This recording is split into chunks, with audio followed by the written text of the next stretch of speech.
Good morning Balineni Srinivasa Reddy గారు. అయ్య బాబాయ్, మాకు పార్టీలో ఏ పదవి వద్దు, మీకోసం పనిచేయటానికి వచ్చాను అని చెప్పి పవన్ కళ్యాణ్ గారితో చెప్పి వెళ్ళాను అన్నారుగా పార్టీలోకి.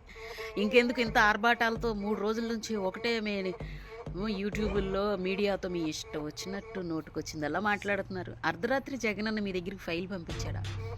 కానీ మీరు ఆ టైంలో చాలా బిజీగా ఉంటారు కదా. మీరు పెద్ద డైరెక్టర్, పెద్ద పెద్ద మంచి మంచి హీరోయిన్స్తో ఎప్పుడు కూడా షూటింగ్స్ చేస్తారని చెప్పి నేను విన్నాను. ఆ టైంలో మీకు సిగ్నేచర్ పెట్టడం కుదరలేదు కదా. పెట్టను గేదకు చేపులు ఎక్కువని మీరు చేయనప్పుడు ఇంకెందుకండి అంత ఆర్భాటం చేస్తున్నారు?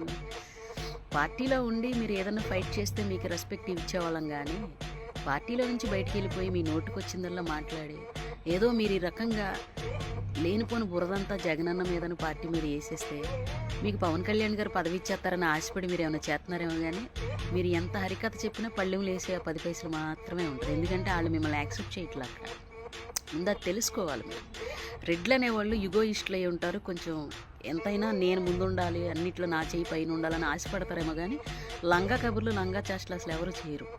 లేనిపోని కూడా ఎప్పుడు పాపం క్రియేట్ చేయడానికి ఇష్టపడరు. ఎంత కదన్నా కొంచెం రెస్పెక్ట్ కోరుకుంటారు. మీరేంటండి విడ్డూరంగా సొంత ఇంటి కుంపటి బాగా పెట్టేసి ఏదో మీరు కూర్చున్న కొమ్మని మీరే నరుక్కున్నట్టుగా లేనిపోందంతా మాట్లాడుతున్నారు. జాగ్రత్త సుమా, అటు చెప్పి ఇటు చెప్పి ఏదో చెప్పబోయి మీ గురించి మీరే చెప్పేసుకుని బయట పెట్టేసుకుని మీరు ఇరుక్కునేరు. జాగ్రత్త అండి బాబు, లేనిపోంది. పైగా మా పార్టీ కూడా మీకు సపోర్ట్ చేయదు ఇప్పుడు, ఎందుకంటే వెళ్ళిపోయారుగా బయటికి. ఇంకా ఏం చెప్తాము?